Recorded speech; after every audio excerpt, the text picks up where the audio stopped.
Hello everybody, this is Fernando for the inaugural Jurassic Park Monsters and Mayhem podcast video. For this one here, for this first go around, I thought I would give you a good idea of essentially where I'm going with these particular videos. In this case, I'm going to focus on just a random character, a side character, a B-list character from one of the first three films. This was someone that actually, the first time I saw this film, I don't know why, but his character stood out at that point and still stands out to this very day. There's lots of mysteriousness associated with this character too, especially during some certain key moments before his death. More on that here in a minute, but essentially it'll give you an idea of, again, where I'm going with this playlist. So in this case, let's talk about this character you're looking at here. He goes by one name only, Cooper, and of course he's from the infamous Jurassic Park 3, and he had one of the most notable deaths associated with that film. So let's go ahead and let's talk about him here, and then I'll give my own thoughts and opinions on it afterward, and I'd love to see what your thoughts are as well. So Cooper was indeed in Jurassic Park 3. He was portrayed by an actor, a guy by the name of John Deal, and he was someone that had a very mysterious role from the get-go. He was introduced very early on in the film as being someone that was a mercenary, someone that was either hired to protect someone or to do a certain kind of job. But you got a sense of what his character was going to be like when him and another character, a guy by the name Nash, were test firing some very large rifles that they were about to use on an expedition. You realize early on how serious he was because of the impact of those rifles. In fact, the way that they basically just blew up the entire plane itself gives you an idea that they meant business. They were there to take care of whatever their job was, but at the same time, they were not going to be pacifists, like they weren't going to essentially put down a dinosaur just to sleep or harm him in some way. Well, they'll essentially be able to be okay afterward. No, they were there to get the job done. But if something was there at the same time about to harm him, Cooper was and willing to be able to just blow up that dinosaur to smithereens. So that gave me a very, very interesting way to look at Cooper right from the get-go. Realize that who knows, if whatever was going to be in his path, they were going to deal with him. What a difference, though, it turned out later on for him when it came to his final moments. But there he was, there on the plane as well, being headed off to one of the infamous islands, the 5 Islands of Death. And then when he got there, there was that small talk between him and the other character named Billy Brandon. Gave you a little bit more insight to Cooper and the way he was coy about things, not really saying everything, but at the same time, just making people grasp for straws. He wasn't able to disclose a lot of things about his secret mission with the Kirbys, but he was there looking professional, had his sunglasses on throughout the entire flight, and of course when Dr. Alan Grant started to create a ruckus, he was there as well to protect his targets and make sure that Dr. Grant was taken care of, knocking him out. And then the next time we see him, he's loading up that big gun after they landed on that island. And there he goes off with the rest of the team to be able to do their mission. It makes you wonder, like, at what point him and the others there, at what point they must have realized it was just pure chaos. Like, it's almost like the idea of they went in like little teeny tiny people going against giants and thinking that they were going to prevail. Like, at what point did they think that was going to be a success? Obviously, all the other films showed that even with full-blown military personnel, how they were all just hugely outmatched by some of the key dinosaurs. Here in this case, they were, for lack of a better term, just a small group of mercenaries, down to 3 of them, in fact, and they had some weapons on them, but not anything like some of the other tactical weapons that the rest of the teams had from the earlier films. So how they were going to do it, who knows? Maybe it was going to be stealth, who knows? There's the idea, too, when it comes to Cooper, that him, Nash's, and then Udesky's later on their deaths could have been prevented if but for the fact for Mrs. Kirby, who was yelling into that megaphone early on in the film. That apparently caught the attention of the Spinosaurus. Either way, though, there was a ruckus. You heard something very large in the background, making its presence known. It caught the attention of everyone. And then, I love this part of the film, all of a sudden you see Nash and you see Udesky running for their lives. Like they were absolutely just scared of whatever it was that was behind them. There's something so impactful about that. There's something so, I don't know, the fact that you don't see it makes it more powerful. All you know is that whatever they saw is clear enough for them to get the hell out of there, not even waiting for their pal, for Cooper, who was hired on the same team to be with them. You hear him in the background. You hear some key shots that are happening to him. Like, in other words, he's shooting at something, and up to a certain point, that's when it stops. But they were running afterwards, behind, in front of him, not caring basically what happened to him. It was every man for themselves. They were telling everyone to get on board as quickly as possible. And then, of course, the infamous scene involving Cooper and his death happens. I remember seeing this for the first time. I actually saw this film, Jurassic Park 3, on DVD. Back, remember when there was Blockbusters around, right? I didn't have a chance to see it in theaters, but I did see it on DVD, and I was just surprised at the brutality of Cooper's death. All of a sudden, there he comes out of that location, out of that forestry. He's wounded. He's grasping at his arm. Something had clearly hurt him pretty badly. Not badly enough to where he's not able to run, but bad enough that he lost that big gun, the gun that he was trying to use for all the protection. But there he is, wounded. Something else was apparently wounded his other side, not just his arm, but it looks like the hip area or somewhere around the stomach area as well. But here he is, just crying out, just completely at his last stages of sanity. Like, he's just absolutely just scared beyond belief.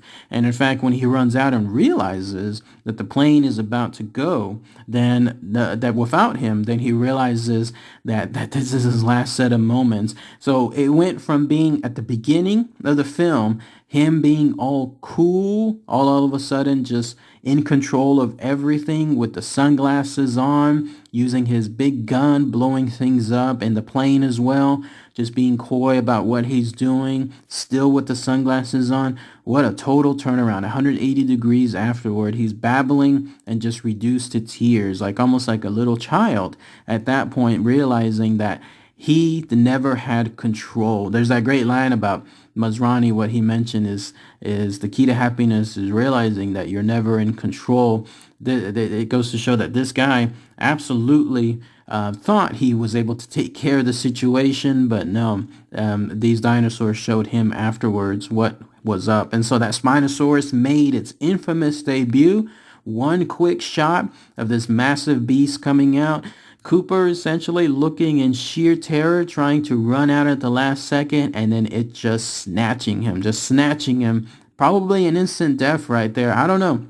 One would think that you can't really survive a massive grasp like that. I've read that the Spinosaurus's actual bite isn't anywhere close to the T-Rex's bite, but imagine still something like that, the sheer force of it running at a full gallop and then grabbing him and smashing the jaws in between him. That was probably his very last moments, which is good too, because one would think that the next part would be that he'd be torn in half or just swallowed whole. However, that would constitute when it comes to the Spinosaurus using its massive jaws to be able to do so. But that was it. That was the end of Cooper himself, as he was basically just in those last moments crying out, reduced to some small amount of tears, and then that was it. So let's talk about the character himself. So he was someone that was, I don't know if he was a mercenary or if he was someone else that was more like a bodyguard. Some interesting behind the scenes stuff associated with the script of Jurassic Park 3. There's a lot of changes that happened throughout the making of the film. It went through various iterations. At one point, it looked like Cooper was more along the lines, instead of a mercenary, more of a bodyguard. So he was someone, like, think of it almost like an Alfred to Bruce Wayne type stuff, but in this case, a little bit more of the Merc side, if you will. So there he was taking care of the boy, of Mr. Kirby's son, but on a more personal level. Like he was probably there for years. That's the impression that the scripts would give. He was there on the hunts, whatever that Mr. Kirby was doing on his own expeditions to find dinosaur bones and so on. This is in a completely different part of the world, like not on the island itself, but somewhere else. But yeah, and that's why he was there on the quest to look for Mr. Kirby's son, because he was their bodyguard slash friend. And so that gives you an idea of one advantage, or one point when it comes to his existence. But either way, though, he was very, very professional. The few brief scenes that you saw that he was hired to do a certain job. He was making sure it was done to the utmost level. The equipment being used with that big gun was obviously money that was being spent and not hoarded. So in other words, he wasn't undercutting whatever the expedition needed. Now he was going all out with the biggest and best equipment. Even there on the ride over, he was again being super professional, super coy about what he was able to reveal and so on. And then when they landed on the actual island itself, you would think that he knew that it was something involving dinosaurs. He may not have known everything else that the other characters, let's say in the rest of the films did, like some of the like Dr. Grant, Ian Malcolm, and so on, that they knew. But he at least would no doubt have been briefed that yes, there's going to be dangerous dinosaurs there, but he still went in full-blown frontal attack. Like he was there charging forward straight into the forestry, and that was the last set of normalcy that we saw from him. So he never gave up his entire professionalism throughout it. Another personality about him was he was very protective about everyone there. His boss, of course, making sure that they hired him for a specific purpose, and so he wanted to get that done a little bit more than he should have been, especially when he knocked out Dr. Grant when he was going on and on about protesting landing on the island. And so he wanted to make sure that it was not doing anything bad towards his boss. And then he didn't really seem to have grudges afterward either, because again, when he was running into the forestry, he wasn't staying behind to rub it in to Dr. Grant or anything like that. He was just there to make sure everyone was safe. They would get in and out as quickly as possible. And who knows how that long that would have taken. But no doubt if he would have had success when it comes to that, like in terms of finding Mr. Kirby's son, no doubt that they would have been out as quickly as they could. Like he wouldn't have been there sightseeing, looking on what's going on with InGen, seeing all the mysterious things that are happening in the background with their nefarious practices. He probably could have cared less. He was just there to get in and out and then make sure that everyone else was safe. But otherwise, that's at least a key look into his character there. One last thing too, no one else mentions anything about Cooper afterwards. After he's devoured, none of the other characters like Nash, Udesky, the Kirbys, Billy, Dr. Grant, no one else really mentions anything. But without thinking about it, you actually see him later on. It's pretty sick, but you do see him. Remember that scene where they're in that boat and then they land, they like hear a phone nearby some land. And so they land on that land itself, and then they start digging into it. It turns out it's dinosaur dung. It's essentially dinosaur poop. And they're trying to go into it. They pull out sunglasses. It never really clicked at the beginning for me, but those are Cooper's sunglasses. Those are his sunglasses, those cool shades that he was wearing most of the time. It's kind of sick because when you think about it, that's him. That's him right there. That's him processed as dinosaur dung. I think that's a first and only within the entire franchise where you saw someone devoured and then you saw the remnants of them afterward. Isn't that kind of sick? It's gruesome, right? Because the more you think about it, the grosser it gets. You're looking at a human life right there, processed within the belly of a Spinosaurus and then unceremoniously dumped out as just dinosaur dung and then left there as is. That's him. That's what you're looking at right now.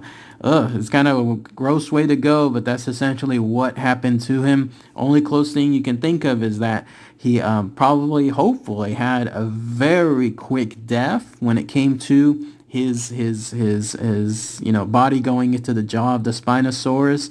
But otherwise, that's him. A first and only thing that I can think of within it. He's not mentioned anywhere else within any of the entire franchise either. Nowhere in the later films. Nothing like that. So, but that's pretty much it. All the information I have when it comes to Cooper, the poor mercenary, poor merc, guy doing just his regular hired job, and ends up being the very first victim of the Spinosaurus. But let me know what you guys think. If you like this type of stuff, give me a thumbs up. Let me know in the comments. This is the kind of stuff that I'll be looking for to do when it comes to these videos. Working on the dinosaurs, on the monsters themselves. I call them monsters because, they're dinosaurs, right? Like, they're dinosaurs that are eating people, so they're going to basically act like monsters to most people. But yeah, also poking at some of the smaller known characters and so on in some situations. All right, everybody. Thanks again as always. Take care.